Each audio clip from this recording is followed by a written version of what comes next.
materi perlindungan anak untuk orang tua. Saat ini saya mengajak orang tua untuk bersama-sama memahami tentang pentingnya perlindungan kepada anak. Sosialisasi yang kami berikan pada saat ini supaya kita sebagai orang tua menjaga dan melindungi serta merawat anak-anak kita.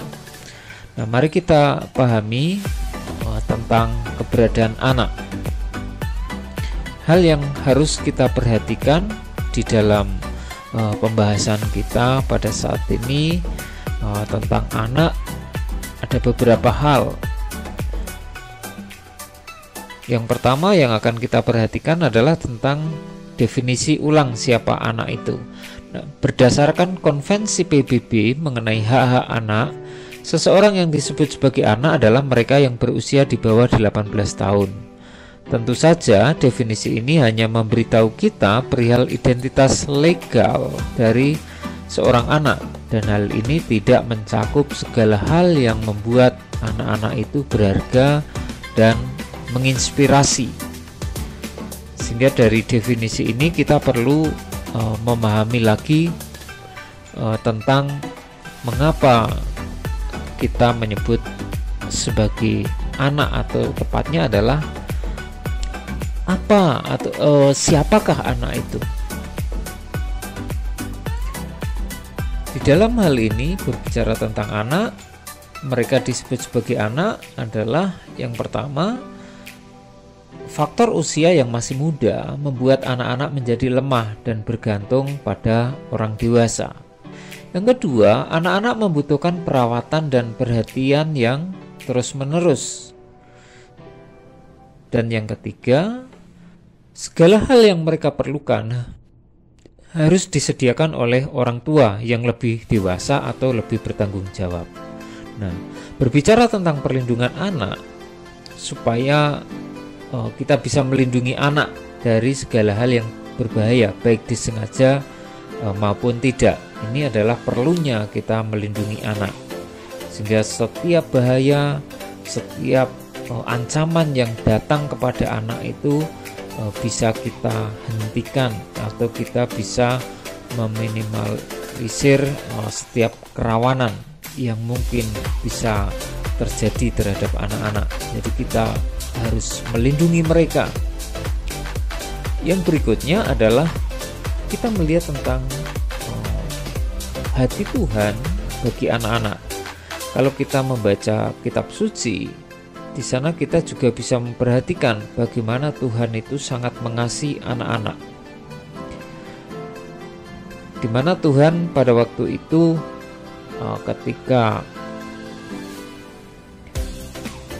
Dia mengajar di situ juga anak-anak dan menempatkan anak-anak itu pada bagian yang penting. Artinya Tuhan menempatkan anak itu mengasihi mereka, dan Tuhan mengajarkan kepada orang yang dewasa bagaimana harus mereka memiliki hati yang seperti anak-anak yang tulus, yang mereka yang jujur begitu. Hati Tuhan bagi anak, pengajaran yang penting yang dapat kita pahami adalah pertama, apabila Tuhan saja sangat mengasihi anak-anak, seharusnya kita manusia memiliki hati Tuhan yang mau mencintai anak-anak. Yang kedua, mari kita berlaku dan bersikap lembut kepada anak-anak. Jadi hindari kekerasan baik di dalam perilaku atau kata-kata dan di dalam pikiran, itu hindari. Jangan menganggap hina terhadap anak-anak. Jadi justru kita harus mengangkat mereka, jangan menganggap hina. Nah, perintah Tuhan, kalau kita membaca di dalam kitab suci, kita diberikan perintah yaitu memberikan keadilan kepada orang yang lemah dan kepada anak yatim, membela hak orang sengsara dan orang yang kekurangan. Luputkan orang yang lemah dan yang miskin, lepaskanlah mereka dari tangan orang fasik. Ini yang disebut pembelaan kepada anak. Dan di kitab suci ini dijelaskan bagaimana kita punya tanggung jawab untuk mengangkat harkat martabat anak, melindungi mereka dari setiap kekerasan. Di kitab suci itu adalah dasarnya. Dan selanjutnya mari kita melihat tentang hak-hak anak. berdasarkan konvensi PBB di tahun 1989 ini ada hak untuk bermain, hak untuk mendapatkan pendidikan, hak untuk mendapatkan perlindungan. Jadi hak-hak ini yang harus kita perhatikan. Anak bermain, mendapatkan pendidikan, mendapatkan perlindungan, itu harus diperhatikan oleh orang tua, sehingga kita tidak keliru di dalam langkah. Misalnya anak harus bermain, kita berikan juga kesempatan mereka untuk mengekspresikan dirinya. Yang berikutnya, yang keempat tentang hak anak ini adalah hak untuk mendapatkan nama atau identitas. Artinya bagaimana kita memberikan nama kepada anak-anak, termasuk bagaimana kita memanggil mereka dengan nama mereka yang tepat. Kemudian hak untuk mendapatkan status kebangsaan, hak untuk mendapatkan makanan, itu nomor 6 ya. Jadi ini tanggung jawab dari orang yang lebih dewasa atau tanggung jawab dari orang yang lebih tua. Bagaimana orang tua memiliki peran atau untuk memenuhi hak-hak mereka tentang nama, status kebangsaan, mendapatkan makanan yang mereka perlukan. Dan yang berikutnya, yang nomor 7 adalah hak untuk mendapatkan akses kesehatan. Jadi ketika mereka sakit, mereka anak-anak itu diberikan akses kesehatan, kita periksakan ke dokter, ke pusat kesehatan masyarakat. Kemudian yang kedelapan, hak untuk mendapatkan rekreasi atau kita membawa anak-anak untuk mendapatkan hiburan, refreshing. Hak untuk mendapatkan kesamaan ya. Jadi kita bagaimana memandang anak-anak ini, menempatkan anak-anak ini tidak membeda-bedakan. Yang ke-10 adalah hak untuk berperan dalam pembangunan. Ini juga merupakan hak anak. Jadi kita artinya menempatkan mereka juga punya hak untuk berperan di dalam pembangunan ini sesuai dengan kapasitas mereka. Mari kita kemudian memahami kehendak Tuhan atas anak-anak, bahwa memahami kehendak Tuhan atas anak-anak ini menciptakan dasar perlindungan anak. Jadi kita membangun perlindungan anak bukan sekedar ungkapan-ungkapan atau hal-hal yang biasa, tetapi di sini adalah kita melakukan kehendak Tuhan. Kalau di dalam kitab suci bagaimana bahwa Tuhan sendiri juga mencintai anak-anak dan diajarkan untuk kita membela anak-anak. Di sini dikatakan kamu harus mengajarkannya kepada anak-anakmu dengan membicarakannya apabila engkau duduk di rumahmu, dan apabila engkau sedang dalam perjalanan, apabila engkau berbaring, dan apabila engkau bangun. Nah, ini adalah tugas tanggung jawab orang tua untuk melindungi anak-anak, termasuk mengajar apa? Mengajarkan kebenaran, mengajarkan iman, supaya anak-anak ini juga terpenuhi hak mereka di dalam sisi rohani, bukan hanya sekedar fisik, tetapi bagaimana mereka mendapatkan pengajaran iman yang benar. Itu adalah tanggung jawab orang tua.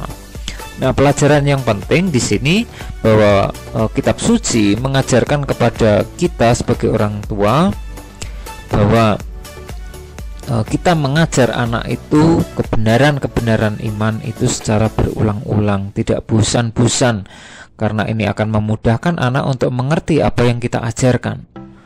Jadi ajarkan kebenaran, ajarkan kebaikan, ajarkan kebenaran firman Tuhan itu kepada anak-anak. Dan kita tidak boleh bosan-bosan untuk menyampaikan hal tersebut. Selanjutnya adalah di dalam mendidik anak seharusnya bukan hanya berbicara, tetapi sebagai orang tua lebih banyak meneladani atau memberikan teladan kepada anak. Jadi seandainya kita mengajarkan kebenaran firman, orang tua harus melakukan terlebih dahulu. Jadi ada satu tanggung jawab orang tua untuk melakukan, kemudian memberi contoh kepada anak, dan ini akan lebih memudahkan dalam mengajarkan kepada anak. Misalnya mengajarkan kita untuk menolong orang lain, untuk kita punya rasa empati, itu adalah teladan yang tidak bisa kita berikan. Nah, dalam pendidikan anak pun tidak hanya dilakukan oleh satu pihak, ibu saja misalnya atau ayah saja, akan tetapi kedua belah pihak, orang tua itu memiliki tanggung jawab yang sama. Meskipun firman itu mengatakan ayah yang mendidik anak, karena memang ayahlah yang menjadi kepala keluarga yang harus bertanggung jawab, tetapi pelaksanaannya adalah dua-duanya, tidak hanya salah satu. Nah, pola pendidikan bagi anak balita di usia 5 tahun ke bawah dapat dilakukan. Kita sebagai orang tua adalah menanamkan nilai iman Kristen melalui kehidupan kasih yang dinyatakan. Juga orang tua harus memberikan teladan bagaimana menyatakan kasih itu. Nah, ini sangat penting, bagaimana kita menempatkan kasih Allah itu sebagai dasar di dalam kehidupan keimanan kita sebagai orang percaya. Yang selanjutnya, mari kita perhatikan untuk anak usia remaja memang lebih sulit, namun kita dapat melakukan lebih banyak pendekatan pribadi dengan bicara mengenai masalah khusus atau masalah yang dihadapi di luar. Contoh-contoh yang baik dan yang tidak perlu diketahui oleh anak remaja. Di sini peran orang tua bagaimana melakukan pendekatan secara pribadi kepada remaja, menjadi sahabat bagi mereka, orang tua menjadi sahabat bagi anak-anak remajanya, demikian juga anak-anak remaja bisa menjadi sahabat bagi orang tuanya. Nah, hal yang penting menjadi pesan bagi kita adalah mari kita hindari kekerasan. Ya, ada kekerasan fisik, memukul, menendang, kemudian kekerasan seksual, kekerasan mental, atau kita secara psikis harus kita hindari. Kemudian menelantarkan anak, membiarkan anak ketika sakit, membiarkan anak ketika kelaparan, itu juga yang harus dihindari. Maka dilarang orang tua untuk melakukan kekerasan. Sebaliknya, bahwa kita memiliki tanggung jawab untuk memenuhi hak anak, mengajarkan kebenaran, menjadi teladan dalam kehidupan sehari-hari bagi anak-anak, dan menghindari kekerasan sehingga anak dapat bertumbuh berkembang sesuai dengan harkat dan martabat mereka. Mereka dapat bertumbuh dan mereka memiliki masa depan yang lebih baik.